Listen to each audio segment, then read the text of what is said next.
Hola, buenos días, buenos días. Perdón, buenas noches, queridos estudiantes. Ando un poco, ando un poco volado, discúlpenme. Ay, espero que hayan tenido un bonito miércoles. Disculpen un poquito la demora. Eh, Tuve un pequeñísimo asunto de última hora eh, en la compañía que lo estaba atendiendo hace un ratitito. Bueno, continuemos. A ver, habíamos visto, y creo que no les subí, ¿verdad? No les he subido el archivito de Excel que hicimos la última. Déjenme revisar, por favor. Sí, no, creo que no le subí las anotaciones del Excel, ¿verdad? Sí, no, no les he subido, ¿ok? De este Excel que estábamos revisando el día lunes, este Excel que estábamos revisando un poco el día lunes, ¿verdad? Donde nosotros íbamos revisando eh, el efecto, ¿verdad? Que tienen dentro de la conciliación tributaria, por ejemplo, estas rentas exentas, estas deducciones adicionales, y para ello pues habíamos hecho este brevísimo ejemplo de la liquidación del impuesto a la renta de una sociedad, tomando en consideración precisamente estos puntos que están establecidos en la norma, ¿no? Entonces, esta información, ¿sí? Esta información eh, o estos cálculos que se deben realizar eh, y que hay que tomar en cuenta precisamente las bases legales de lo que la norma establece, valga la redundancia, para efectos del impuesto a la renta en un proceso determinativo son muy importantes. Porque yo, por desconocimiento o porque a, a plena voluntad yo decida incluir un gasto deducible cuando no es deducible, o cuando yo diga que estoy recibiendo un ingreso y no lo someto a imposición o lo declaro como ingreso exento a sabiendas que no lo es, en un proceso determinativo va a ser observado y se van a solicitar las pruebas, las famosas pruebas, que era un poco el tema que ya arrancábamos en esta semana. Y vamos a ver precisamente o continuar un poquito más ya en este caso, revisando precisamente el tema de las pruebas documentales que debemos tomar en consideración al momento de que el SRI nos abre un proceso determinativo. Y claro, nosotros como auditores, pues estamos precisamente involucrados al 100% en poder demostrar que lo que nosotros declaramos, recuerden que el llenar un formulario es una autodeterminación del impuesto a la renta, y si una compañía pues tuvo estos errores de considerar un ingreso exento cuando es grabado o utilizar un gasto deducible cuando es no deducible, nosotros como auditores pues vamos a tener que poder revisar, analizar y determinar con base en los procedimientos de auditoría tributaria, tener las pruebas documentales o, por ejemplo, las pruebas sustantivas o las pruebas de detalle, que precisamente es el tema de la unidad 2. Para poder presentar estas pruebas, ¿verdad? Cuando la administración tributaria lo solicite dentro de un proceso de auditoría tributaria, pues precisamente hay que aplicar los procedimientos en los ingresos para determinar si los ingresos son grabados o exentos. Como yo les había mencionado, una auditoría tributaria tiene el plazo de un año, ¿verdad? Una vez que notificamos la orden de determinación, ¿sí? ¿Recuerdan ustedes cuando vimos el documento, el PDF real? La administración tiene un año para cerrar ese proceso de control. Y habíamos dicho que existen fases en ese proceso de auditoría. La primera fase es la fase de planificación. Y precisamente en esa fase de planificación, que yo les dije el lunes, no es que se le notifica al contribuyente, usted ya ha terminado la fase de planificación, no, son tiempos internos. Dentro de esa fase de, de planificación precisamente se elevan todos estos tipos de pruebas documentales, pruebas informáticas, pruebas sustantivas, de lo que se va a poder revisar dentro de esa auditoría. Como les había indicado, el formulario 101 tiene hartísimos casilleros, no todos se van a revisar. Y la administración tributaria, pues precisamente va a poner un poquito más de énfasis, ¿verdad? Va a poner un poquito más de énfasis en el tema de costos y gastos. Porque así como hay una aplicación para un procedimiento, también hay procedimientos para determinar la aplicación de costos y gastos, si es que son deducibles o no deducibles. En estos dos puntos principales que nosotros vemos aquí, se centra muchísimo el trabajo de una auditoría tributaria. Yo incluso me atrevería a decir que entre esos dos puntos se centra el 90% de los riesgos que se van a levantar o las observaciones que se van a levantar dentro de un proceso de auditoría. El restante 10% era para aquellos casilleros de la conciliación tributaria que vimos en el requerimiento. Si ustedes recuerdan, el lunes vimos el requerimiento de los casilleros de conciliación tributaria, porque esos obligatoriamente hay que solicitarlos y hay que revisarlos. Entonces, todos estos tipos de prueba van a servir tanto para la administración tributaria en el levantamiento de los riesgos y de las posibles glosas tributarias, y por el lado del contribuyente ese tipo de pruebas va a constituir el que podamos aliviar la carga de esas glosas o en su defecto acogernos pues ya al pago del tributo cuando eh, rentas nos ha determinado. ¿Qué es lo que usualmente ocurre? Y aquí hacemos un paréntesis y vamos a ver la ley en el reglamento, que está el artículo donde dice la norma, en este caso el reglamento, que el contribuyente tiene 20 días hábiles para poder presentar todos sus descargos, todos sus descargos. Ojo, esto no nos confundamos con los plazos que el SRI le entrega al contribuyente en los requerimientos. Vimos en el ejemplo, el requerimiento tenía 20 días hábiles también, todo un mes para que nosotros recopilemos pruebas, entreguemos lo que Rentas nos está pidiendo y salimos bien librados de ese requerimiento. ¿Sí? Como es de entender, si son los requerimientos a inicio del proceso, pues yo igual como contribuyente tengo el resto del tiempo de la auditoría tributaria, tengo el plazo para poder seguir ingresando información, ¿sí? Más allá de que no pude haber entregado en el requerimiento, porque suele ocurrir que a veces se solicitan prórrogas, ampliaciones de plazo, porque como vimos ese requerimiento, eran cerca de 10 12 puntos que se pedían, unos un poco más extensos, otros un poco más cortos, pero a veces esos 20 días quedan cortos. Entonces, dentro del proceso de auditoría, ¿puedo pedir alguna ampliación de plazo para presentar las pruebas que yo considere? Sí, no hay ningún problema. Se ingresa un oficio, la compañía ingresa un oficio solicitando que en el requerimiento número tal se estipuló 20 días hábiles por la extensión de la información, por el gran contenido de información que se está pidiendo, se solicita una ampliación de unos 10 o 15 días más para poder terminar de presentar. ¿Qué sucede entonces cuando Rentas accede a entregarme esa ampliación de plazo? Yo sigo trabajando en esto, pues, ¿no? Yo sigo trabajando en poder tener esas pruebas, repito, documentales, pruebas informáticas que me permitan presentar la información al SRI por un lado y segundo, que me permitan sustentar bien todo lo que yo he declarado, ¿no? Rentas responde a esa solicitud de ampliación de trámite aceptándola.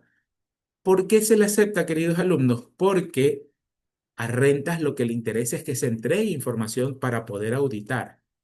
Si no se tiene información, si bien es cierto, hay la posibilidad de cambiar una determinación de directa a presuntiva. La administración tributaria, en estricto sentido, lo que quiere es que le entreguen información para, para rentas analizar, analizar, analizar. Y según eso, se glosa o no se glosa.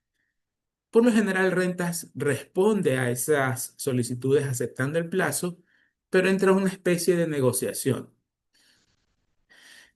Si ya rentas dice, si ya le di en primera instancia 20 días, yo ahora le puedo dar la mitad del plazo, es decir, otros 10 días hábiles más.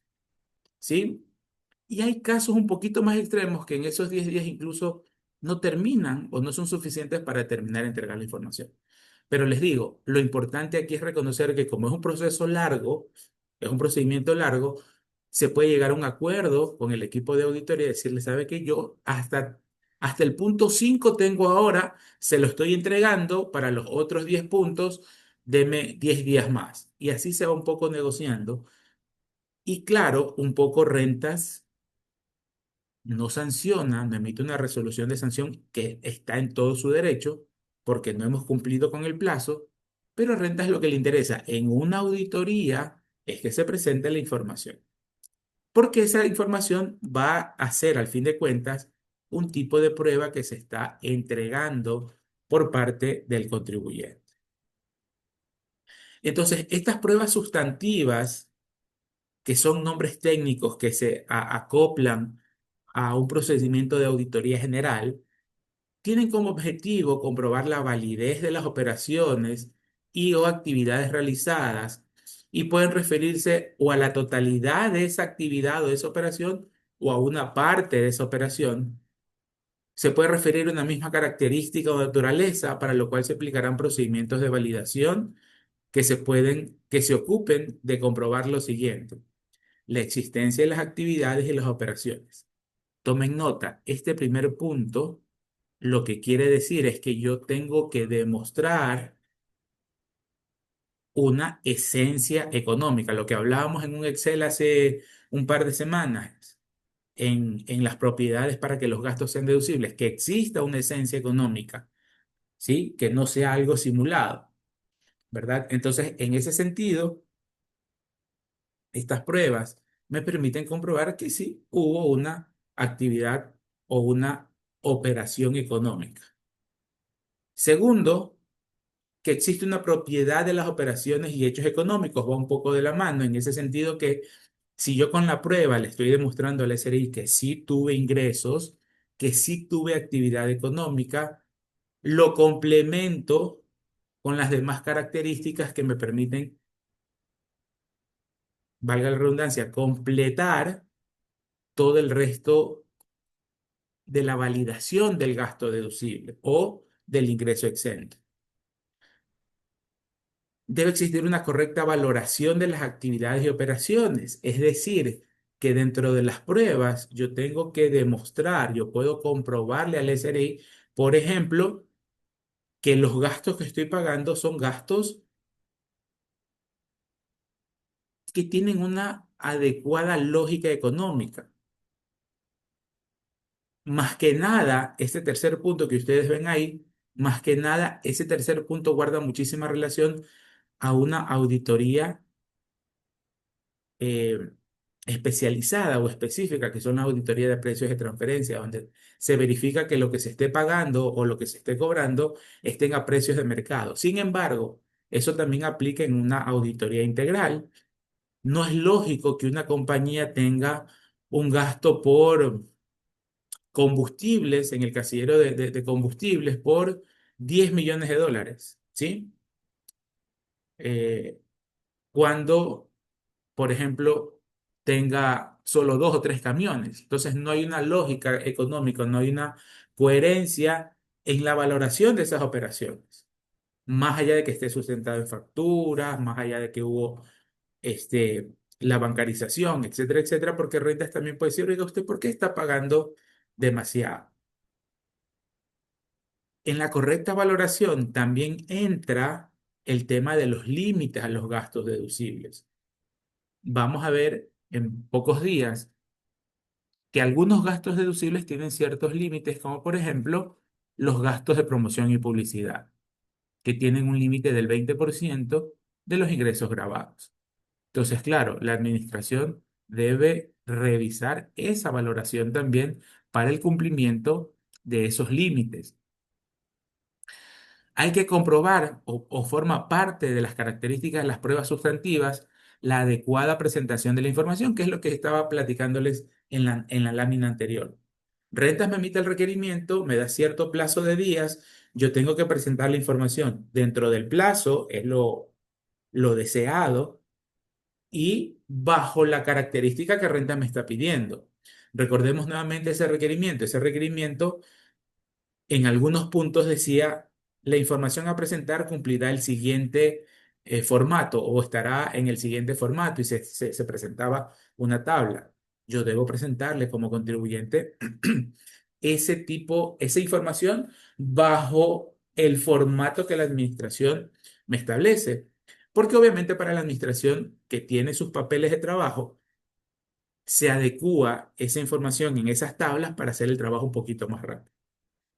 De hecho, ahorita que acabo de mencionar los papeles de trabajo, las pruebas sustantivas y que estábamos hablando en la fase de planificación, existen papeles de trabajo, ya se los voy a mostrar, existen papeles de trabajo en los cuales el auditor, una vez que está recibiendo toda esta información, va tomando nota, ¿sí?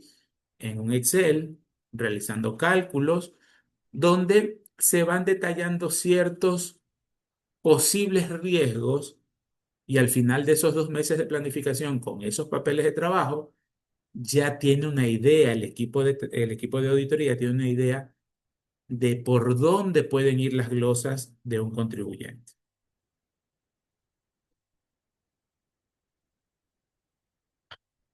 Con las pruebas sustantivas se permite también comprobar la totalidad de las operaciones y las actividades, es decir, que no exista ninguna omisión, más que nada en el tema de ingresos. Lamentablemente, en este punto, lamentablemente hay que decirlo porque eso ocurre. Me imagino que ustedes lo habrán escuchado los que estén trabajando o en algún momento lo van a escuchar. A veces los contribuyentes no facturan todo lo que venden, no emiten comprobantes de venta por todas las ventas que han realizado. Y como vamos a ver más adelantito, una de estas pruebas sustantivas es la información que consta en los balances, en el estado de resultados.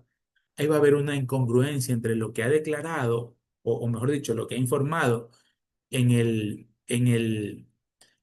balance auditado, en el informe de auditoría externa, versus lo que dice el 101. Y cuando saltan estas diferencias, vienen las glosas.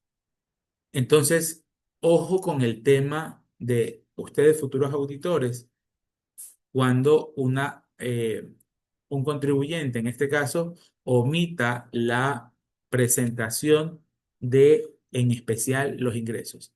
De hecho, eso es una de las faltas más grandes porque eso es un delito tributario, el ocultamiento de los ingresos. Y también estas pruebas sustantivas me permiten demostrar que todos los hechos económicos estén correctamente clasificados, que hayan sido registrados de forma oportuna y correcta. Entonces, ejemplo de las pruebas sustantivas está el balance general. Recuerden que esto a veces tiene un cierto procedimiento, eh, se me fue la palabrita, un procedimiento eh, que va como una especie de cascada, un efecto cascada. Si yo a la superintendencia de compañías debo presentar, por decirles, hasta marzo la información de mis estados financieros o hasta abril, esa misma información, la siguiente entidad que me la va a solicitar es el SRI y debe ser información consistente, debe ser información que guarde relación lo que se esté presentando a las diferentes instituciones de control. Entonces, en ese balance, dentro de todas esas cuentas, y recordemos que hay una materialidad, no se revisa todo, pero por ejemplo, los puntos más importantes que se revisan del balance y que la Administración Tributaria revisa ese informe de auditoría externa, revisa las notas a los estados financieros, repito, para que haya concordancia con lo que se declara posteriormente en el 101. Hay un análisis, por ejemplo, de activos fijos en el tema de las depreciaciones. Hay un análisis en el tema de cuentas por cobrar. Bueno, perdón, en activos fijos. ¿Por qué las depreciaciones, profesor? Porque las depreciaciones son gastos deducibles, ¿sí? Tributariamente es un gasto deducible. Entonces, ahí hay un riesgo para la administración que el contribuyente puede utilizar un exceso de depreciación como gasto deducible. Las cuentas por cobrar, ¿por qué son importantes? O mejor dicho, ¿por dónde viene el riesgo para el SRI de las cuentas por cobrar? En el tema de que en la norma se establece como gasto deducible aquellas cuentas incobrables. Entonces, para la administración tributaria, otra vez, la información que consta en el balance versus lo que se declara debe ser concordante, debe ser coherente y si el contribuyente ha dado el tratamiento de enviar a incobrables una cierta cantidad de la cartera, obviamente eso lo va a revisar sin lugar a dudas la administración porque es un gasto deducible, primero, y segundo, porque para que una cuenta por cobrar se la considere incobrable, deben tener ciertos requisitos tanto a nivel contable como a nivel tributario. Entonces también es un foco importante de atención para la administración tributaria. En el tema de inventarios, como eso forma parte del costo de venta, ¿verdad? También es importante poder revisar y que nosotros, o mejor dicho, que los contribuyentes tengan los soportes o las pruebas del caso. La adquisición de ese inventario, la baja de inventarios. Profesor, ¿qué pasa si la compañía en la que yo trabajo se compró un inventario en marzo y en junio hubo un desborde del río, una inundación y parte de ese inventario tuvo que dársele de baja? El reglamento también reconoce que la baja de inventario, que la baja de inventario es un gasto deducible bajo ciertas consideraciones en particular. El tema de activos intangibles. Si a veces para poder controlar las deducciones que provienen de la adquisición de bienes tangibles es un poco complicado, imagínense al tema de intangibles. Es mucho más complicado. Les soy franco, en un caso que yo revisaba, que me asignaron, hubo el tema de un riesgo por activos intangibles que para mí, yo no le encuentro lógica comercial, ¿sí? No le encuentro lógica comercial, pero es, eh, es un procedimiento que hacen más que nada las multinacionales dentro de su estructura corporativa, eh, conformar una empresa dentro de todo el grupo multinacional que sea, por ejemplo, la tenedora de las acciones de todo el grupo, el famoso holding empresarial. Crean también otra empresa que se dedique a tener precisamente los activos intangibles de todo el grupo multinacional. Crean también empresas que sean las financistas o sí, los financistas de las empresas a nivel mundial. Y en estricto sentido, pues son empresas constituidas, societariamente cumplen con los requisitos para ser una empresa, económicamente esa actividad es la que se dedica. ¿Cuál era la parte en la que yo no le encontraba una lógica comercial y ni económica? Si hablamos de un mismo grupo multinacional, que tengamos cada país pagarle a casa matriz un valor por uso de marca, que es un intangible, era un gasto deducible. Y yo platicaba en su momento, esto fue antes de pandemia, yo platicaba en su momento y decía, créanme que yo no le encuentro lógica, platicaba con los compañeros, con los otros auditores, yo no le encuentro lógica a que si yo soy parte del grupo, ¿por qué tengo que, como casa matriz, asignarle un gasto a cada país y que le paguen a la dueña de los intangibles el derecho de marca. Si somos un mismo grupo, al final de cuentas es una misma empresa. ¿Por qué crear un gasto por uso de marcas? En su momento platicábamos también con los abogados y los abogados decían, bueno, mira, Javier, lo que sucede es que para empezar, eso está en un contrato entre partes privadas es un acuerdo entre particulares. Los jueces dan por válido un tema o le dan validez jurídica a un contrato y si en el contrato está estipulado que Casa Matriz año a año le va a solicitar un, un fee anual sobre las ventas netas, un porcentaje sobre las ventas netas, nosotros no somos nadie para contradecir al juez porque el juez va a aceptar, porque eso es lo comúnmente utilizado a nivel empresarial.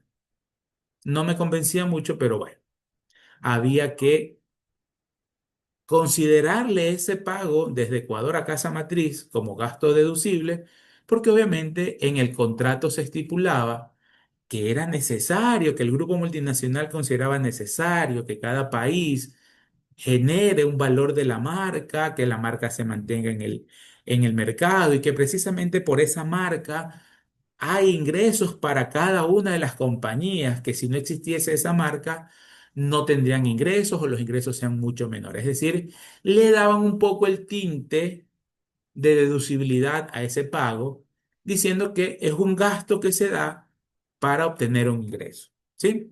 Entonces yo culminaba diciéndoles en mi análisis de que yo entendería, y que eso sí lo veo con mucho más lógica, de que los contratos que existen entre independientes, Ruiz S.A. es dueño de una marca o dueño de un procedimiento industrial. Yo me dedico a manufacturar tal producto. Asumamos una salsa espectacular que acompaña a todas las carnes asadas. ¿Qué sé yo? Me estoy inventando. De repente alguien quiere de otro país, conversa y me propone un negocio. Mira, mira Javier, ¿sabes qué?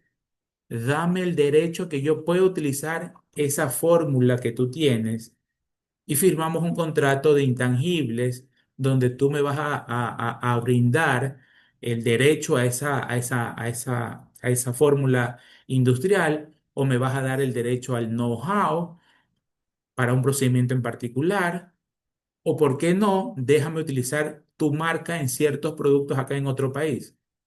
Yo lo entiendo como una posibilidad de un nuevo negocio. Perfecto, yo le cedo mi fórmula para que él eh, la utilice en su país, produzca, elabore el producto y lo venda. Y claro, pues en ese tipo de contratos pues se van a establecer cláusulas muy fuertes de confidencialidad, de que se debe respetar la fórmula, el procedimiento, etcétera, etcétera. Y también se establece que, ok, yo te vendo, a cambio tú me pagas un 8%, un 6% de las ventas brutas o de las ventas netas, según cómo se negocie, de todas tus ventas en el año. Listo, yo sigo aquí en mi trabajo en Ecuador y solo le estoy dando a un tercero un beneficio limitado, un acceso limitado por un corto plazo de tiempo para que en ese país elabore mi producto. O también puede existir el tema del derecho de ser distribuidor exclusivo, por ejemplo, ¿no? Entonces son intangibles que se negocian, que yo ahí sí les veo una lógica, pero entre terceros. Pero si formamos parte de un mismo grupo, si por ejemplo en este gráfico que estamos viendo, en vez de balance, aquí está Casa Matriz XYZ Alemania y aquí está XYZ Ecuador, XYZ Estados Unidos, XYZ México, etcétera, etcétera, todas las países donde funcionan esas empresas del grupo. No lo veo lógico que cada una de estas compañías le pague a Casa Matriz o a la dueña de los intangibles, le pague un derecho por utilizar la marca. Si al fin de cuentas todas estas compañías son XYZ. Yo no lo veo con mucha lógica. Sin embargo,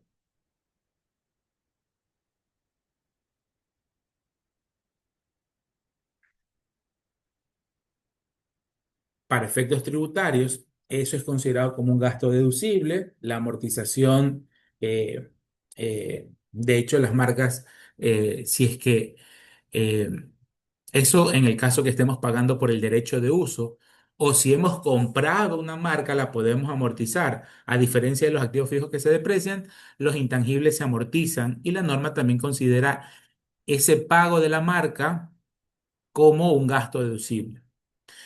En el tema de inversiones, desde el expresidente Correa hasta Lazo, hasta el expresidente Lazo, hubo en la norma una serie de inversiones tipo incentivos en los cuales la norma decía, ok, si usted quiere hacer una inversión en una industria importante para el Estado ecuatoriano, como por ejemplo la metalmecánica o la petroquímica, el Estado ecuatoriano le dice invierta al menos el 5% del PIB. En ese tiempo el PIB estaba más o menos por 90.000, 100.000 millones. Usted invierte en el Ecuador el 5% de ese valor y como es una inversión nueva, una inversión productiva, usted va a tener exoneración del impuesto a la renta por 10 años. Entonces, en el tema de inversiones, también existe cierto riesgo, ¿verdad?, para las administraciones tributarias. Ni qué hablar, obviamente, de el pago de los costos financieros o de los intereses, que es un tema bastante regulado, ya lo vamos a ver cuando veamos gastos deducibles. El tema de intereses es bastante regulado porque existen algunas figuras que generan más riesgo para la administración, las administraciones tributarias que otras. Ya lo platicaremos en su momento.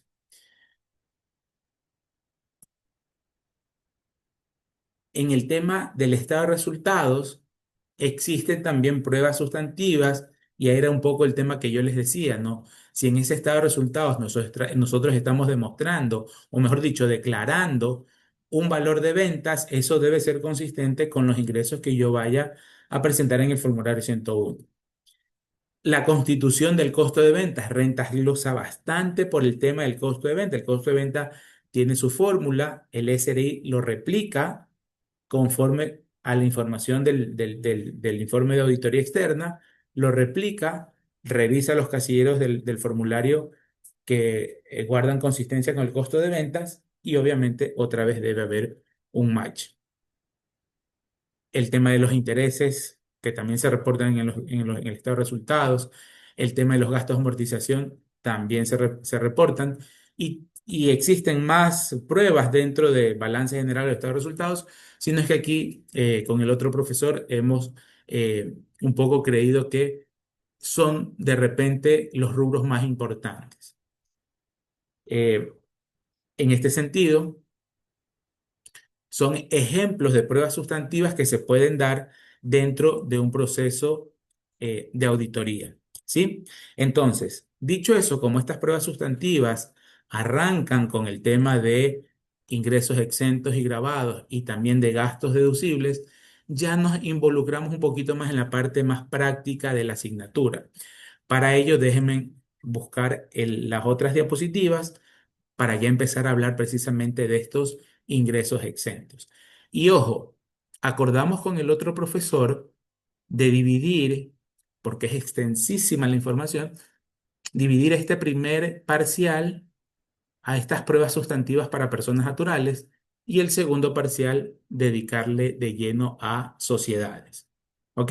Entonces, basándonos en eso, déjenme abrir, por favor,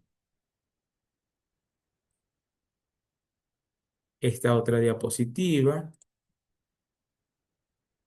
donde vamos a tener ingresos exentos de personas naturales. Perfecto, aquí está.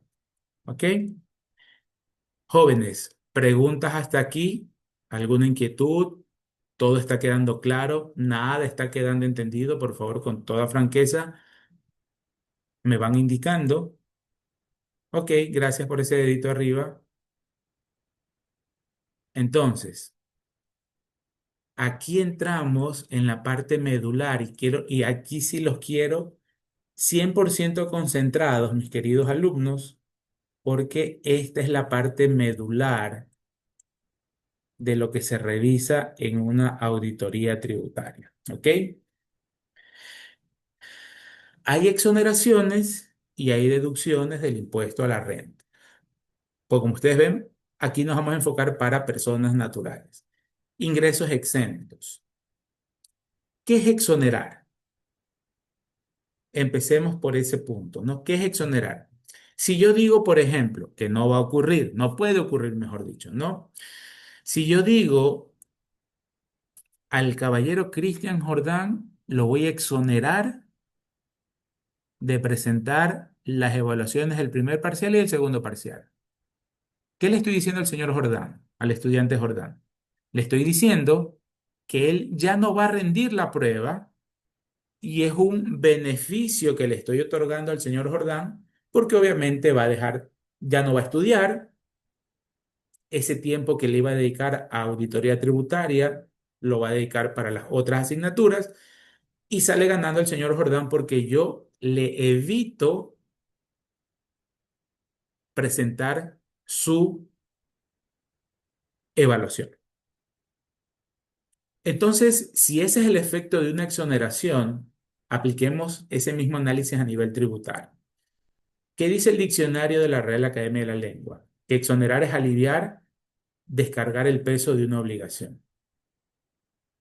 En el ámbito educativo, en ciertas circunstancias especiales, los docentes podemos exonerar a los estudiantes de ciertas evaluaciones. Le estamos aliviando la carga educativa al estudiante. A nivel fiscal, para que se produzca una exoneración, debe existir una ley de por medio. ¿Sí? Entonces, dicho eso, voy a hacer un cambio de archivos, dejo de compartir esto de aquí, quiero abrirles el código tributario, déjenme abrir el código tributario rapidito para complementar lo que estamos hablando.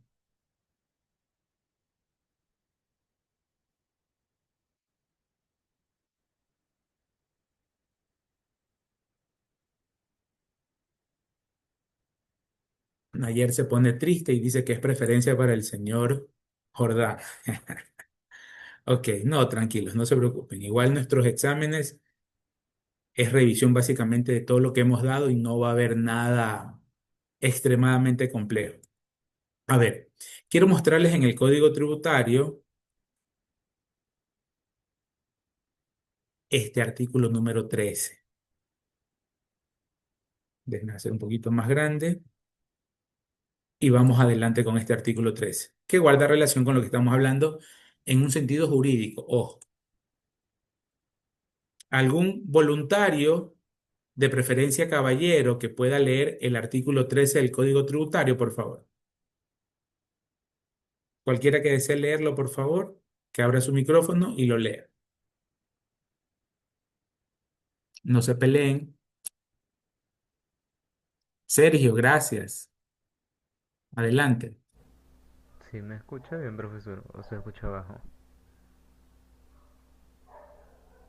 Le escucho un poquito lejos, Sergio. Un momento, por favor.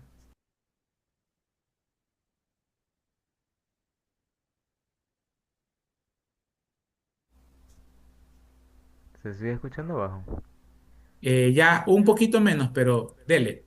Vamos. Bueno, Interpretación de la ley. las normas tributarias se interpretarán con arreglo a los métodos admitidos en derecho, teniendo en cuenta los fines de las mismas y su significación económica. Las palabras empleadas en la ley tributaria se entenderán conforme a su sentido jurídico, técnico o usual, según proceda, a menos que se les haya definido expresamente. Ok. Cuando una ley tributaria contenga disposiciones contradictorias, primará la que más se conforme con los principios básicos de la tributación. Gracias, querido Sergio. Gracias, estimado Sergio. ¿Cómo vamos a interpretar nosotros las normas que establecen las leyes tributarias? Dice, vamos a entenderlas según su sentido jurídico, técnico o usual, a menos que se las haya definido expresamente. ¿De acuerdo? Si ustedes me preguntan, profesor, ¿qué es una sociedad? La ley de régimen sí me define lo que es una sociedad. Voy a abrir la ley de régimen, nos vamos al artículo 98, perdón, artículo 98,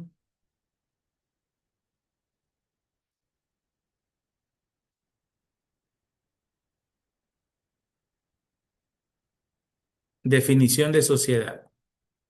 Para efectos de esta ley, el término sociedad comprende a la persona jurídica, ta, ta, ta, ta, ta, ta, ta, ta,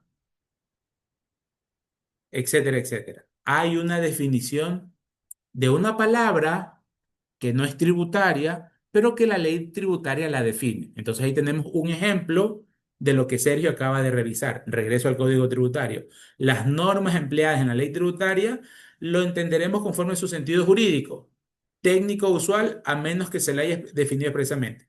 Tenemos un ejemplo de algo que hemos expresado, que la norma ha definido expresamente. Pero si hablamos, por ejemplo, de sociedad conyugal, que en naturales lo vamos a ver, hay beneficios tributarios para una sociedad conyugal. La norma tributaria no define lo que es sociedad conyugal. Ah, profesor, entonces no vamos a encontrar en la ley de régimen tributario qué es una sociedad conyugal. No, porque no le compete. Entonces, ¿cómo interpretamos esa palabra? Perfecto, nos sirve el artículo 13, sentido jurídico. Nos vamos al Código Civil, donde hay varios artículos que hablan de sociedad conyugal. Entre esos, la definición de sociedad conyugal. Entonces ahí tenemos otro ejemplo de cómo interpretar las palabras que establezcan o se establezcan en la norma. Sentido técnico. En el reglamento, como gasto deducible, se reconoce la depreciación de activos fijos, que ya lo dije hace unos minutos.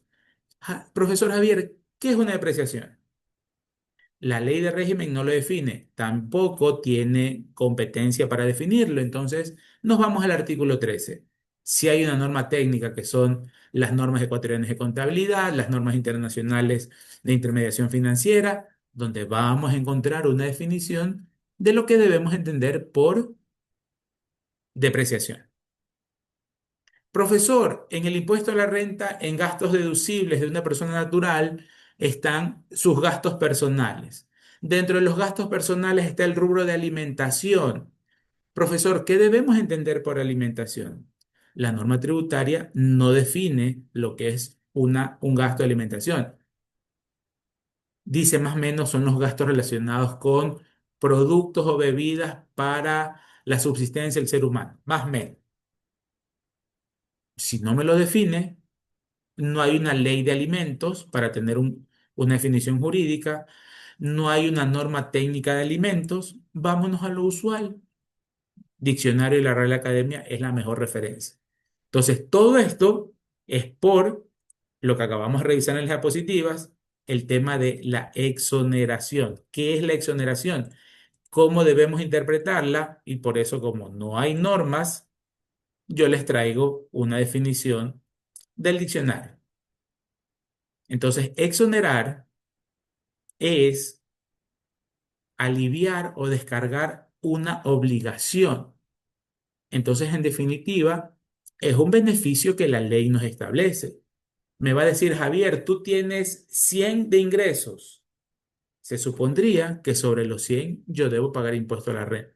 Pero vamos a ver que parte de algunos valores de esos 100, la ley tributaria me establece ese beneficio. ¿Sí? Y de hecho, el diccionario panhispánico del español jurídico sí dice que es una renta exenta. Ingreso que no está sujeto al pago de impuesto a la renta por disposición de ley. En otras palabras, estas exoneraciones y estas deducciones, tanto para naturales y sociedades, deben estar expresamente estipuladas en la ley. Si no están estipuladas en la ley o ya están vencidas o ya no están vigentes, ya no las vamos a poder utilizar. ¿Ok? Entonces, ojo con ese punto, queridos alumnos. La correcta interpretación de las palabras que establece la ley tributaria. Entonces, en nuestra norma existe un listado, entre comillas, de ingresos exentos. Y por eso yo en la anterior clase les dije, vayan revisando el artículo 1, el 2, el 8, el 9, el 10. Ese listado está en el artículo 9 de la Ley de Régimen Tributario. Y aquellos ingresos que no consten en ese artículo 9, entonces van a pasar a ser grabados. Es decir, cuando revisábamos matemáticas en la escuela, que hablamos del universo y el complemento del universo, es decir, lo que está fuera de un grupo, en este caso, los ingresos exentos van a estar dentro de ese grupo y lo que no esté dentro de ese grupo se lo considera entonces grabado por complemento. Y también existen objetos que no son, perdón, también existen ingresos que no son objeto del impuesto. Entonces, si la norma me establece ese beneficio, el Estado ecuatoriano no me va a cobrar impuesto a la renta sobre esos ingresos. Entonces, es un sacrificio fiscal que hace cada país con el ánimo de incentivar, de mejorar la producción, de alentar a las actividades económicas, darle este cierto tipo de beneficios. Entonces, esos beneficios exentos y deducciones se lo conoce como gasto tributario técnicamente, ¿no? Ese gasto tributario, igual esta lámina se las voy a subir también al aula virtual, existen no solamente para el impuesto a la renta, existen también para el IVA, para el ICE, y aquí yo les he traído, por ejemplo, eh, datos, por ejemplo, en el caso de Ecuador, donde producto de estos beneficios el Estado deja de recaudar. Y en el caso del IVA y el ICE, más o menos ese rubro bordea los 171 millones de dólares. Porque en ICE, perdón, en IVA vamos a tener IVA 0%, servicios de educación, servicios de impresión de libros, servicios, o mejor dicho, eh, carnes en estado natural, los servicios de energía eléctrica, de agua potable, todo eso tiene tarifa cero, es decir, el Estado nos entrega ese beneficio renunciando a recaudar, en este caso por ayudas sociales, por así decirlo, ¿no?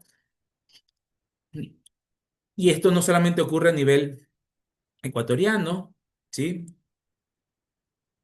Eh, y por ejemplo, no me acuerdo en qué país era, pero esto también en otro país, también tienen por exoneraciones, el estado de ese país, que no recuerdo, creo que era Colombia, pero igual aquí yo les estoy dejando el enlace para que ustedes lo puedan revisar, deja de percibir 727 millones, ¿sí? Y de hecho, el SRI anualmente establece, en conjunto con el Ministerio de Finanzas, cuáles son esos gastos tributarios. Por ejemplo, en el 2022, el Ecuador dejó de recaudar 5.151 millones, casi el 5% del PIB, por estos gastos tributarios, ¿no? Y aquí hay una tablita un poco para que ustedes entren en el contexto y vean la importancia de lo que vamos a revisar, cómo eso rebota en la recaudación de impuestos para el Estado ecuatoriano. Miren, en IVA, el gasto tributario al 2022 tenía el mayor peso de beneficios y exoneraciones, el 60%. De esos 5.000, 3.000 millones se van en el IVA. ¿En qué temas? En qué puntos? En bienes, todo lo que es tarifa cero, en productos con tarifa cero, carnes en estado natural, vegetales, leches, enlatados, yogures, embutidos, libros, todos esos son bienes que están grabados con tarifa 0% de IVA. Deja de recaudar el Estado aproximadamente poquito más de 3.000 millones. Bueno, perdón, en este caso 1.700 millones. En las devoluciones de IVA para tercera edad, para discapacitados, para exportadores, hay un gasto más o menos de 328 millones, es decir, que ese dinerito que mes a mes le devuelve el Estado a nuestros abuelitos, a las personas con discapacidad, más o menos bordea 320, 330 millones por año, un rubro importante. Y en los servicios grabados con tarifa cero, un poco cercano a 1.000 millones de dólares, ¿no? Ahí entra servicios de educación, tanto primaria, secundaria y de tercer nivel de instituciones de educación pública. Están dentro de los servicios con tarifa cero el tema de los servicios funerarios, los servicios básicos, lo que dije, servicios de impresión de libro, el servicio de transporte de carga por carretera, algunos servicios que tienen el beneficio de 0%. Y para impuesto a la renta, la tercera parte más o menos, en naturales, miren, se va un poquito menos que en sociedades, y con eso se conforma esos 5.000, más de 5.000 millones anuales que el Estado ecuatoriano deja de percibir, ¿sí? Deja de percibir por entregarnos este tipo de beneficios, ¿no? Y miren, las exoneraciones, tanto para IVA como renta, se lleva el mayor porcentaje, ¿sí? Se lleva el mayor porcentaje del gasto tributario. Entonces, miren la importancia de lo que vamos a ver ahora, ingresos exentos de personas naturales. Son ingresos que vamos a recibir, pero que la ley le da el beneficio a las personas naturales de que no paguen el impuesto a la renta sobre ese valor que están recibiendo. Primer ejemplo, primer gasto, perdón, primer ingreso exento del impuesto a la renta. Los intereses que percibamos ustedes, nosotros, en nuestros depósitos de ahorro a la vista, pagado por instituciones del sistema financiero del país. Eso es un ingreso exento. ¿Qué implicación tiene en mi declaración? Hay un casillero de rentas exentas, yo lo voy a poner ahí, yo lo voy a detallar ahí, porque en el año yo estoy percibiendo un ingreso. Profesor, pero eso no es una actividad económica. Por el contrario, sí lo es. De pronto nosotros no lo vemos como una actividad, porque por ejemplo, que a veces hacemos los papitos, ¿no? Los padres de familia, le abrimos una cuentita de ahorros a nuestros niños cuando tienen 10, 12 años para que vayan ahí acumulando, acumulando, para que tengan para sus gastos a futuro, ¿no? Pero en estricto sentido, es una inversión. Hay un capital que entra al sistema financiero a ser invertido, en este caso, en un instrumento financiero llamado eh, depósitos de ahorro a la vista. ¿Y qué hace la institución financiera? Nos entrega un interés mensual que va haciendo más grandecito ese capital, y eso es un ingreso. Porque si a inicios del 2025 depositamos 1.000 y la tasa de interés en promedio más o menos está entre el 6 y 7%, al final del año vamos a tener 1.070 dólares, por ejemplo. Es decir, tuvimos 70 dólares en una inversión de capital, en una actividad económica que me representa 70 dólares de ingresos adicionales. La norma tributaria dice que esos 70 dolaritos son ingresos exentos. No voy a pagar impuesto a la renta sobre ellos. Interesante. También son ingresos exentos, por ejemplo, para las personas que estamos afiliadas al IES, los trabajadores en relación de dependencia. El IES nos entrega algunos beneficios económicos, ¿sí? Por ejemplo, los fondos de reserva, por ejemplo, la jubilación patronal, que paga el IES, las jubilaciones. Nos paga también, por ejemplo, la cesantía. Y son ingresos, realmente, queridos alumnos, son ingresos que me los entrega el IES, me los deposita en mi cuenta, y que yo voy a tener más platita, por así decirlo, pero la norma tributaria dice que como provienen del IES, me hago como Estado, hago el sacrificio y digo, no te voy a cobrar impuesto a la renta sobre esos ingresos, ¿sí? No te voy a cobrar impuesto a la renta sobre esos ingresos. Los ingresos que provengan de loterías o sorteos auspiciados por Junta de Beneficencia y Fe y Alegría. Profesor, ¿y eso por qué es un ingreso? Vamos a hacer un tiempito, dejo de compartir y por eso yo les decía, revisemos el artículo 1 y 2 de la Ley de Régimen Tributario Interno, que aquí lo vamos a volver a repasar en clase.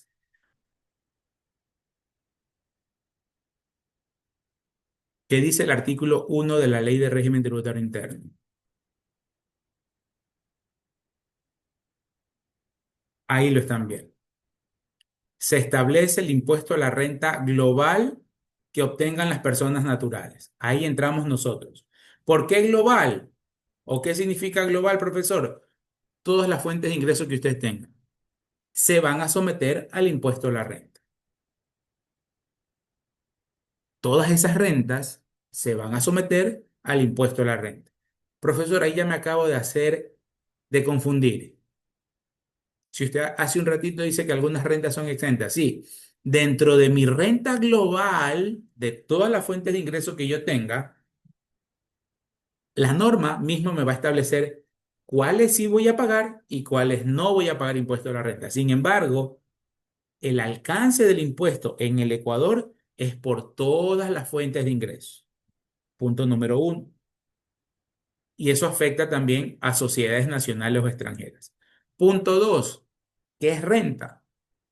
Renta se va a considerar ingresos de fuente ecuatoriana obtenidos dentro de nuestro país, por eso el nombre, fuente ecuatoriana. Aquí en el Ecuador se origina ese ingreso.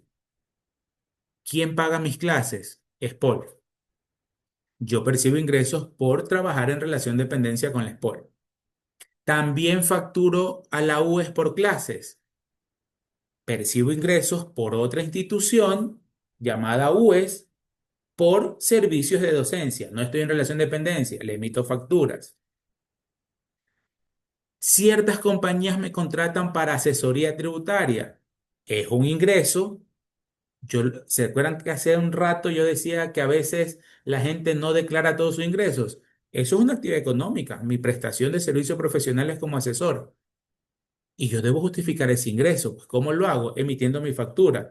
Porque créanme, queridos alumnos, y esto va como un consejo personal, no hay cosa más hermosa en la vida que tener esa tranquilidad de dormir a piernas sueltas en nuestros domicilios.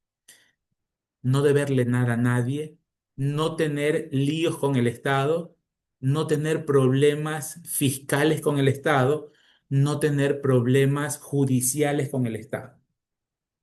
Y por obvias razones no andar en malos pasos, ¿no? Cuando yo me expreso y digo que no hay nada más lindo en el mundo, gracias a Dios, que poder dormir con la tranquilidad del caso, es que uno ha hecho un trabajo honesto y no va a medianoche, a media madrugada, a que la policía le tumbe la puerta y lo vaya a coger preso a uno. Créanme, queridos alumnos, que eso es una de las cosas más hermosas que Dios nos puede dar. ¿Ok?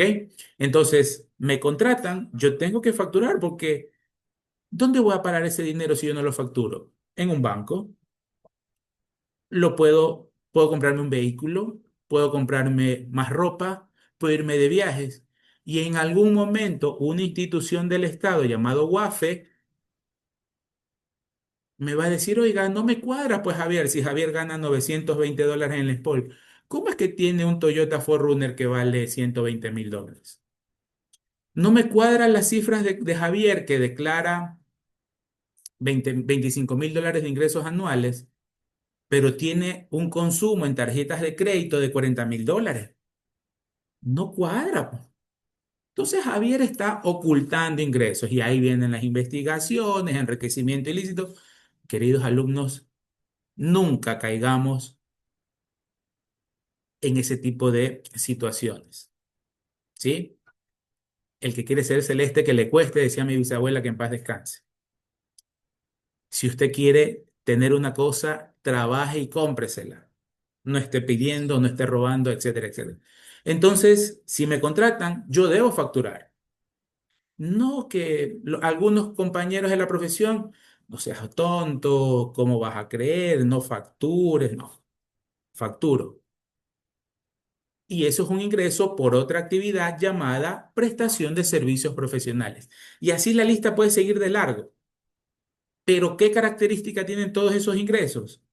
Que están siendo recibidos por mi persona dentro del país.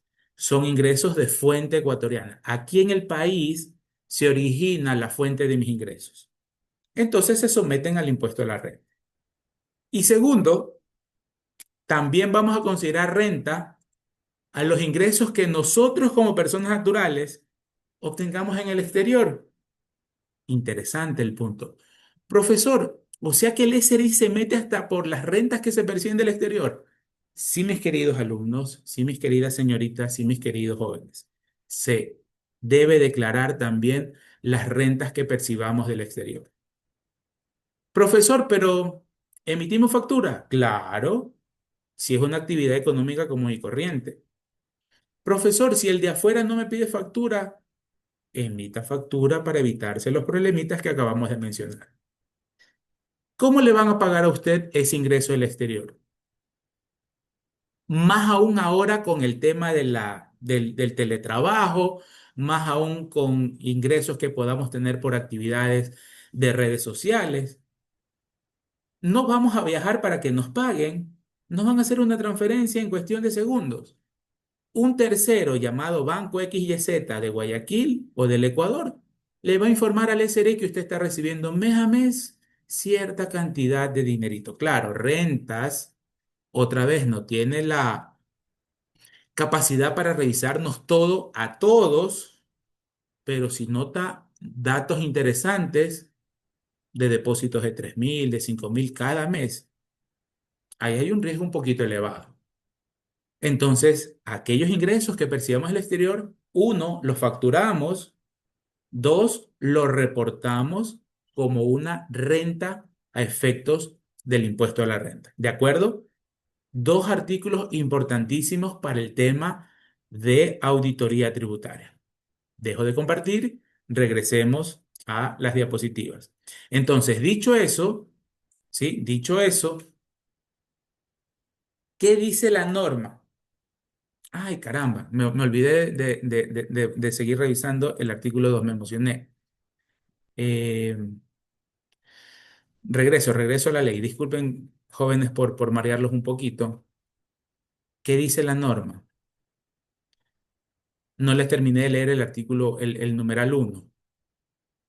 Ahí lo están viendo. Ok, ingresos de fuente ecuatoriana. Ojo, obtenidos a título gratuito o a título oneroso. Título oneroso que tenemos que trabajar para recibir una paga. Y título gratuito, las loterías, por ejemplo. Don Sergio al final del año participa en una rifa que auspicia un centro comercial del norte de Guayaquil y resulta ganador de un Porsche Cayenne 4x4. La señorita Liz Keila participa también en un sorteo de Navidad de otro centro comercial y se gana una tarjeta de consumo por $150.000. En cualquiera de los dos ejemplos, son ingresos que están recibiendo cada uno de estos dos ciudadanos. Pero profesor, ellos no trabajaron para recibir ese ingreso, ¿correcto? Miren la norma, dice inclusive a título gratuito, forma parte de la renta. ¿Qué otro ejemplo tenemos a título gratuito? Las herencias o las donaciones. Ustedes saben, queridos alumnos, una sociedad conyugal está formada por marido y mujer, ¿verdad? Así dice el Código Civil, aunque suenen palabritas un poquito fuertes. Mi mujer, mi marido. Yo no los comparto, pero bueno. Incluso hasta en la Biblia, en las Sagradas Escrituras establecen, ¿no? El marido se unirá a su mujer y dejará al padre y a la madre y formarán una sola carne. Marido y mujer. Yo a mi esposa siempre la presento mi esposa, pero ya son cuestiones de cada persona. Marido y mujer se casan, marido y mujer procrean, marido y mujer empiezan a acumular un patrimonio familiar. Dinero en efectivo, inmuebles, bienes muebles, vehículos, inversiones, etcétera, etcétera. Inversiones financieras, etcétera, etcétera. Fallece papá, la mitad de lo que la sociedad conyugal obtuvo como ingresos, automáticamente en el Código Civil ecuatoriano dice que la mitad va para el cónyuge sobreviviente. Así, la esposa o la mujer no haya trabajado en toda su vida matrimonial. La mitad le corresponde a ella.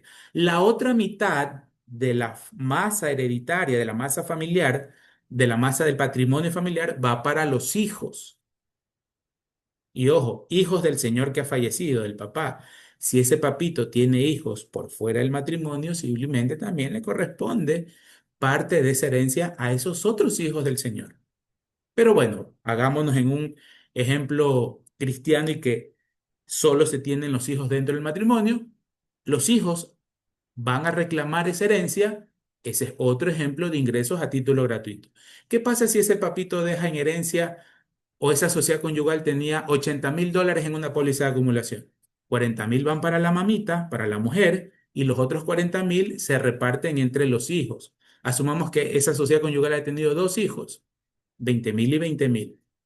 Y para acceder civilmente, pedirle al banco, oye banco, mira, falleció mi papá, dame esos 20.000, el banco te va a decir o nos va a pedir, perfecto, primero vaya donde un notario, haga una escritura pública que usted va a acceder a la herencia y segundo, el notario en escala le va a decir, presente la declaración del impuesto a la renta por herencias, un ejemplo de ingreso a título gratuito. Esos dos hijos no trabajaron para recibir cada uno $20.000 de una póliza de acumulación. Es a título gratuito.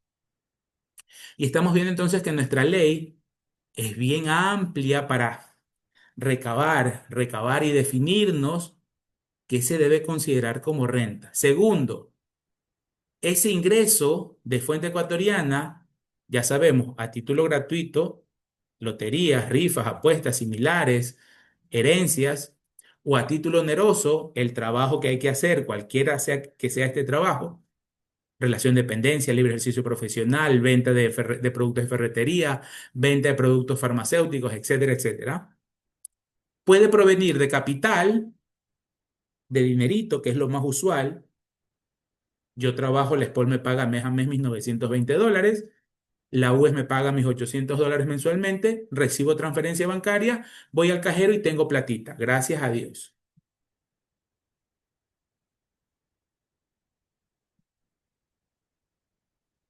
Si tengo inversiones, también es un ingreso, lo que yo le había dicho de los intereses, y esto puede venir en dinero, que es lo más usual, pueden pagarme en especies o pueden pagarme en servicios. El ejemplo del señor Sergio, que se gana su Porsche Cayenne, está recibiendo una renta en especies.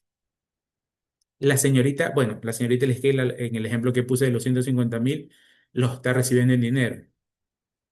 Un ingeniero civil, asumamos que yo soy ingeniero civil y me contrata una gran cadena hotelera y me dice, Javier, quiero que construyas un hotel de tales características aquí en el centro de Guayaquil. Perfecto, firmamos contrato y mano a la obra literal.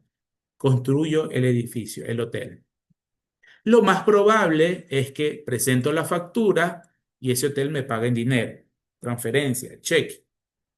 Pero me puede decir, Javier, tus honorarios te los voy a pagar entregándote el penthouse del hotel o el penthouse de este edificio. Y me paga con una especie, en este caso con un departamento, por ejemplo. O me puede pagar también en servicios. Me puede decir, ¿sabes qué, Javier? Te entregamos una membresía ininterrumpida hasta que el día que fallezcas para que hagas uso de las instalaciones del hotel.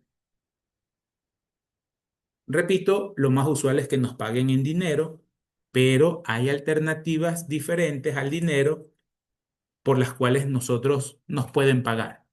Entonces, nuestra ley de régimen tributario de Ecuador, un país tan pequeñito, tiene un aspecto bien amplio, tiene un, un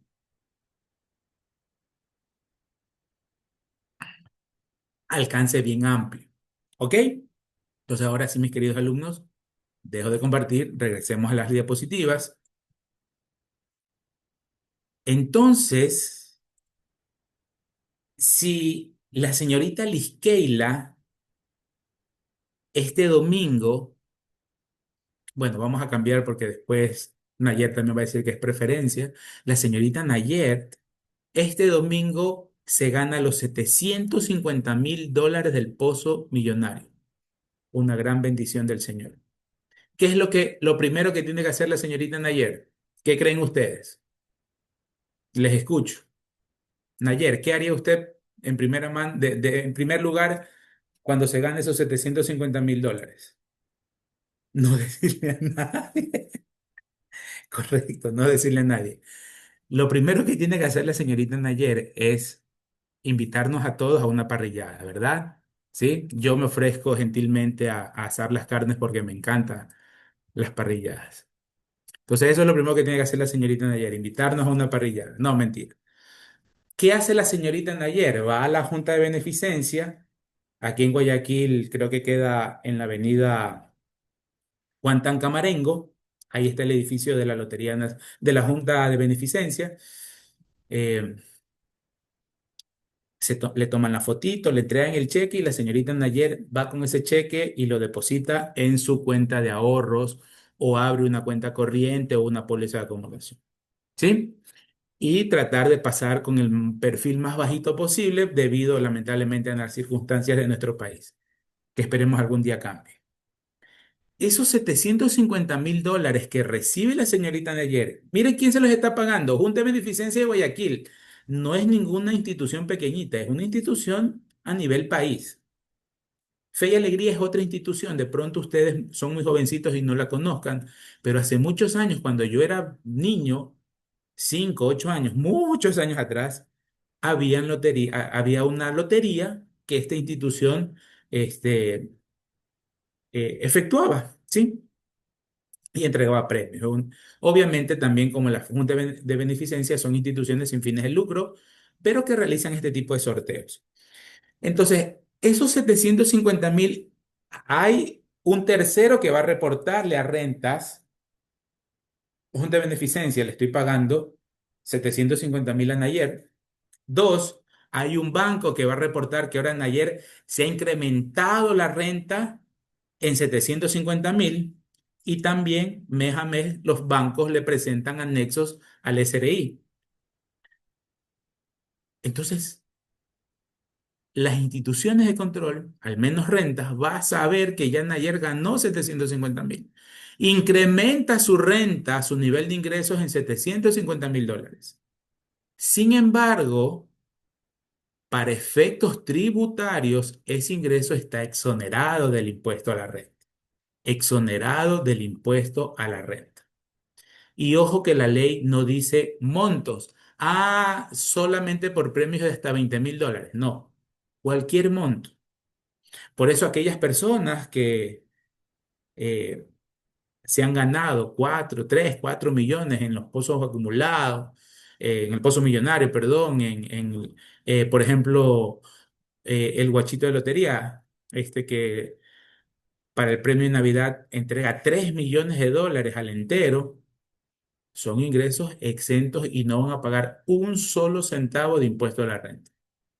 De igual forma, cuando quienes trabajamos en relación de dependencia por cuestiones directamente vinculadas a la actividad de la empresa, a nuestro cargo, nos dicen, Javier, ¿sabe qué?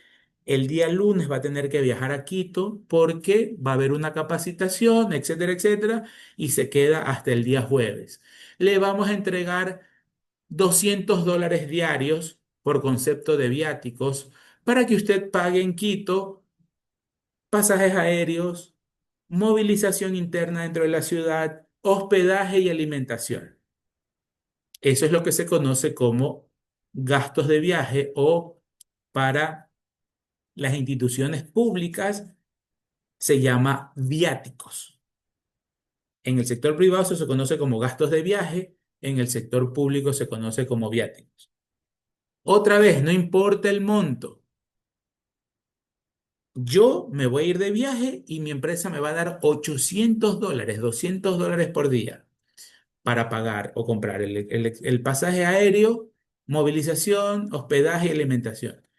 Yo estoy recibiendo, me entregan, me transfieren a la cuenta $800, pero son $800 que no voy a pagar impuesto a la red.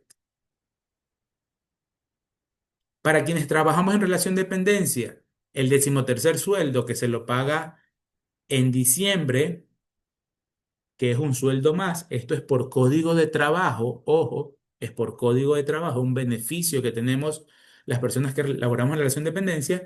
En diciembre tenemos un sueldo íntegro depositado en nuestra cuenta. Por eso a veces la gente dice, chéverísimo, es diciembre, la fiesta y todo, y porque también nos dan nos pagan el décimo, nos dan otro sueldo.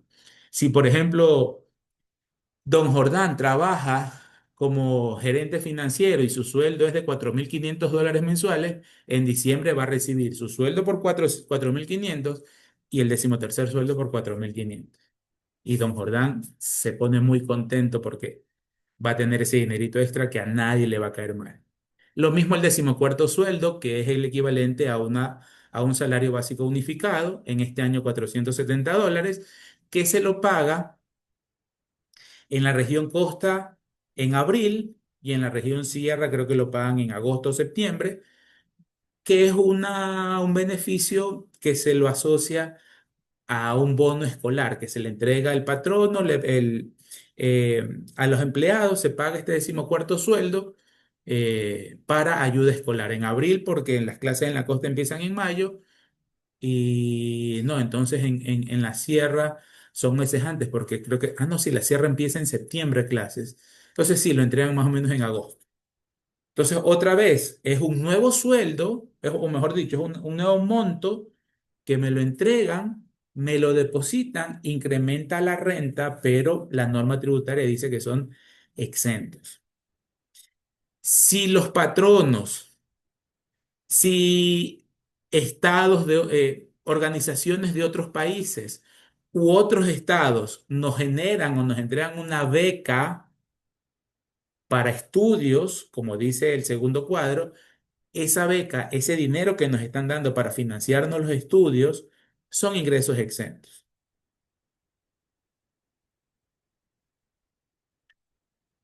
Cuando uno tiene una relación laboral con una compañía o con una persona natural y estamos afiliados al IES, el Código de Trabajo dice que el contrato laboral se puede terminar en cualquier momento. No hay contratos indefinidos. Claro, dice previo acuerdo de las partes. Entonces, ¿qué pasa si yo digo renuncio porque me ha salido una nueva oportunidad de trabajo?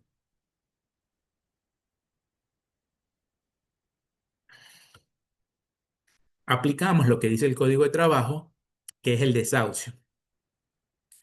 Y también el contrato de trabajo se puede terminar porque el patrono dice, nos notifica, sabes que Javier, trabajas hasta el 31 de octubre. Yo te voy a pagar lo que dice la ley, pero yo ya no quiero que seas mi trabajador. ¿Ok? Entonces, ese dinerito que vamos a recibir, siempre que no exceda de lo que establece el Código de Trabajo, y ya vamos a ver qué dice el Código de Trabajo al respecto, ¿sí? Siempre que no exceda el Código de Trabajo, va a ser un ingreso exento. Para ello, les he traído lo que dice el Código de Trabajo, artículo 185, desahucio. En los casos de la terminación de la relación laboral por desahucio, el empleador, el patrono, va a bonificar al trabajador con el 25% del equivalente a la última remuneración mensual.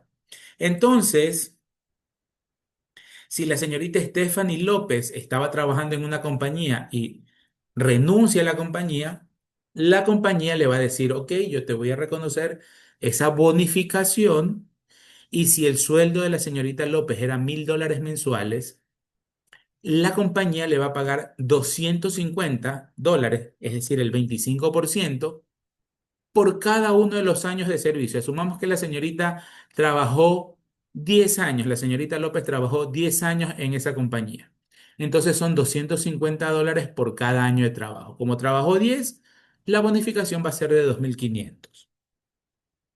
¿Sí?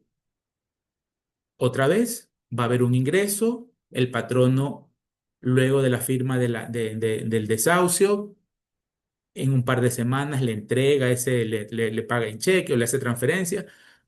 Van a haber terceros que van a reportar que la señorita López está recibiendo un ingreso adicional, pero en este caso ese ingreso es exento.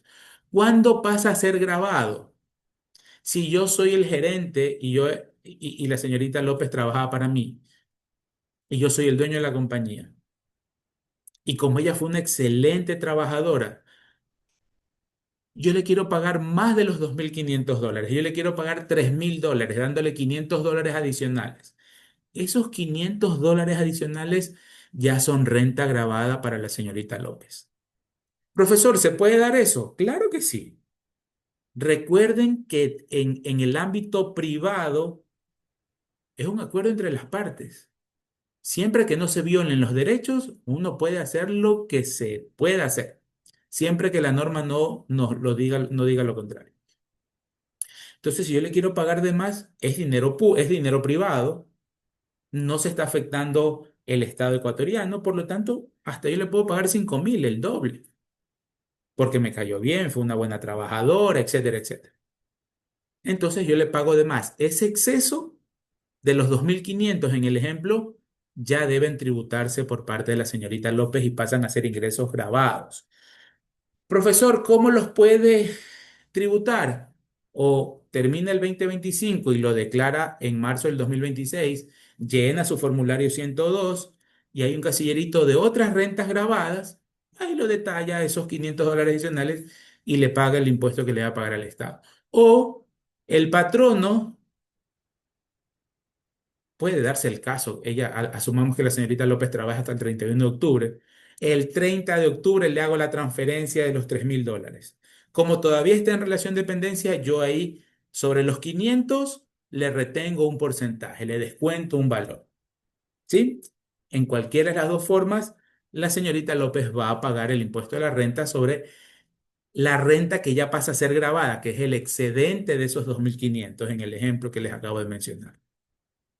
Y el despido intempestivo, que es que ocurre cuando el patrono te notifica vía correo electrónico, señorita López, el gerente de talento humano la solicita, pase señorita López, mire, aquí está, por favor, le comunico la decisión de la compañía que usted trabaja hasta el 31 de octubre. Le vamos a pagar lo que establece la ley, no más, no menos, así que el código de trabajo me faculta para yo decidir hasta cuándo trabaja una persona. ¿Cuánto es el monto que debe recibir? Si ha trabajado 3 años, el valor correspondiente a 3 meses de remuneración. Y si ha trabajado más de 3 años, el valor equivalente a un mes de remuneración por cada año de servicio sin que exceda los 25 meses. ¿Cuál fue la casuística que dije de la señorita López? Ganaba $1.000 mensuales y trabajó 10 años en la compañía.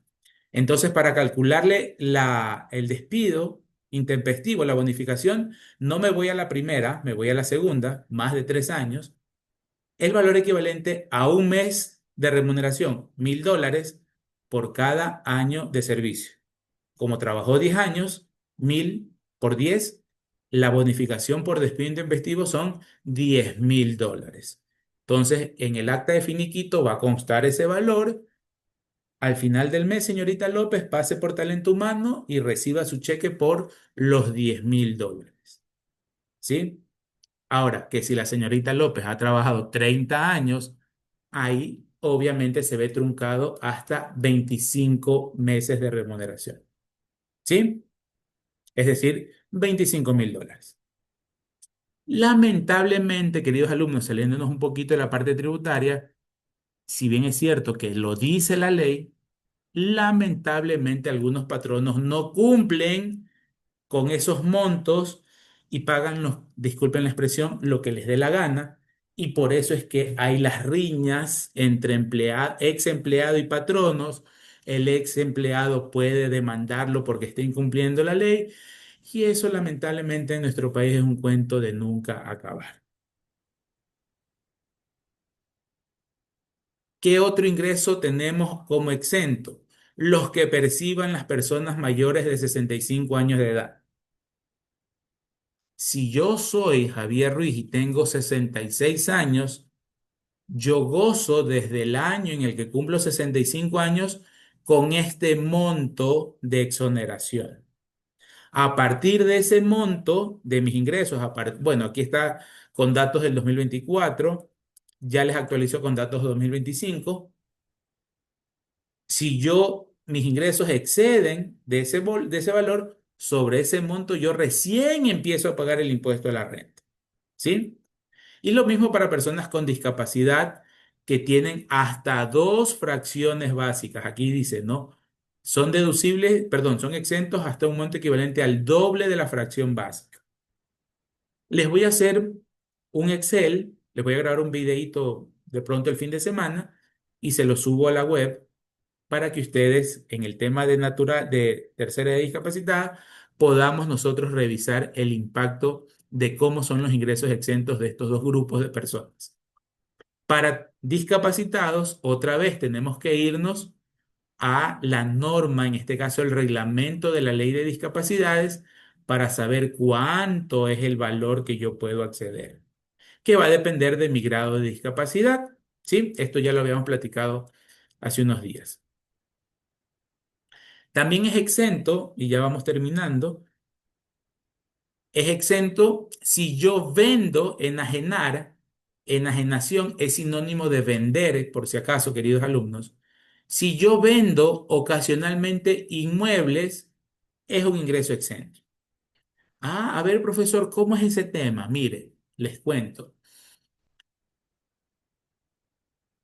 Ficticio, pues no, obviamente. Yo pude haber comprado una oficina en el 2020, en el año de pandemia. Aproveché una oportunidad de negocios, alguien vendió por urgencia una oficina, encontré que el precio era accesible, la compré con el afán de dedicarme a alquilar como actividad económica, alquilar inmuebles, que también se debe facturar. Es actividad económica, queridos alumnos.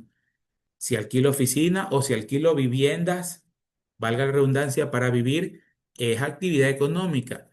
Que la mayoría de las personas que tienen inmuebles y alquilan no emitan facturas, eso no está bien. Es una actividad económica normal, deben emitir facturas. Pero bueno, más allá de eso, desde el 2021 al 2025 he tenido mi actividad económica de alquilar inmuebles y decido vender esa oficina. O mi actividad era la venta, tenía mi ferretería con mi esposa y vendíamos productos de ferretería y teníamos esa oficinita porque en algún momento la compramos y quisimos ponernos, qué sé yo, un estudio de fotografía. Me invento. Pero nunca se llevó a cabo, la vendo la oficina. Como yo no me dedico a vender inmuebles, eso se considera como una venta ocasional de inmuebles. Y nuevamente la ley no me dice montos.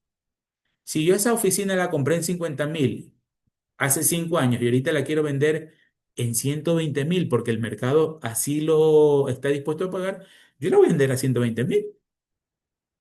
Eso es un ingreso exento. Los 120.000 dólares que yo vaya a cobrar por esa venta de la oficina, 120.000 dólares ingresos exentos.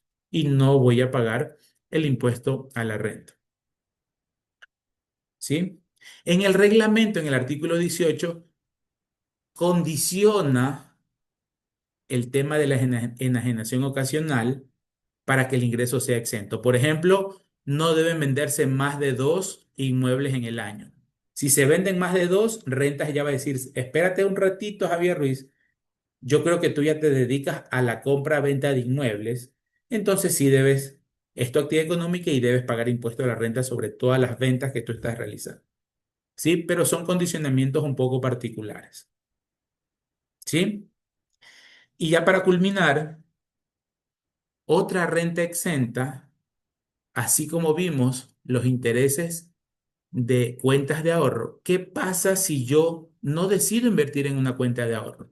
Si no es que la señorita Liz la que tenía esos 10.000 dólares, dice, no, mejor me voy a una póliza de acumulación, una inversión de plazo fijo que me va a pagar más interés. Otra vez, es actividad económica, porque la señorita Leskeila está disponiendo de uno de los factores de producción que es el capital y lo invierte y obviamente va a tener un rendimiento financiero como pago de esa inversión. ¿Qué dice la norma? Si esa póliza de acumulación que la señorita Liskeila va a negociar con el banco, lo hace a más de 180 días, el interés que el banco le pague va a ser un ingreso exento. Profesor, ¿y qué pasa si yo esa póliza la tengo o la emito solo a 90 días, a 3 meses? El banco le va a pagar mes a mes sus intereses y el banco le va a considerar como un ingreso grabado. Y cada vez que el banco le pague el interés, le va a descontar el 2% del impuesto de la renta. Entonces, la idea es que la señorita Liskeila deje ese dinero al menos 180 días en el banco. Este beneficio que estamos viendo data del 2008, en tiempos del expresidente Correa, con la Ley de Equidad Tributaria. ¿Cuál era el objetivo? Era un objetivo extratributario, extrafiscal. Como estamos dolarizados, no tenemos moneda propia, mediante este beneficio se incentiva a las personas a dejar el dinero dentro del país. A la par se creó el impuesto de las divisas para castigar si sacábamos el dinero del país, porque la idea es fortalecer el sistema financiero ecuatoriano toda vez que nosotros no podemos imprimir billetes como Estado ecuatoriano. Entonces, tributariamente, a alguien se le ocurrió la idea y dijo, incluyamos un beneficio adicional en la ley diciendo que si dejan su dinero en una póliza de inversión, en un plazo fijo, en depósitos a plazo fijo, lo dice clarito la ley, el interés que el banco le vaya a pagar a esa empresa o a esa persona natural, porque este beneficio aplica para ambos, va a ser exento. Ese interés no va a pagar impuesto a la renta. El Estado ecuatoriano se sacrifica de no cobrarnos impuesto a la renta sobre esos intereses con la condición de que fortalezcamos el sistema financiero. En tiempos del señor Correa, al menos era 360 días. Es decir, que la señorita Lisquela debía tener esa inversión al menos por un año. Con el expresidente Lazo bajó a los 180 días. Entonces, ese interés que recibo, exento, cumpliendo dos condiciones. La primera, al menos 180 días. Y la segunda, que la señorita Liskeila no tenga deudas con esa institución financiera. ¿Sí? No tenga deudas con esa institución financiera. Dicho eso, queridos alumnos, por favor, vuelvan a revisar el artículo 9. Concéntrense en los ingresos exentos de personas naturales. Repito, en estos días voy a grabar un videíto con ejercicios prácticos de los ingresos exentos de tercera edad y discapacitados para que ustedes vean el alcance de ese beneficio y se los voy a subir en el aula virtual. Sigan leyendo también, por favor, el artículo 10 que habla de gastos deducibles, que es el otro mundo o el otro universo que el SRI glosa bastantísimo por gastos que no son deducibles, pero que el contribuyente o por desconocimiento, que eso igual no le exime de glosar, o a sabiendas lo manda como gasto deducible. Inquietudes, preguntas, dudas, queridos alumnos, por favor. Recuerden que tenemos una actividad para hoy miércoles y tenemos una actividad para el día domingo, ¿no? Entonces, un poco para complementar eso es el video que les voy a subir para hablar un poquito más con números más que nada en el tema de las exoneraciones. Listo, entonces, si no hay inquietudes, gracias por haber asistido a la clase. Que tengan un bonito resto de semana. Cuidémonos mucho, por favor, queridos alumnos. Y Dios mediante nos estamos viendo el día lunes, ¿ok? Pasen bonito hasta el lunes.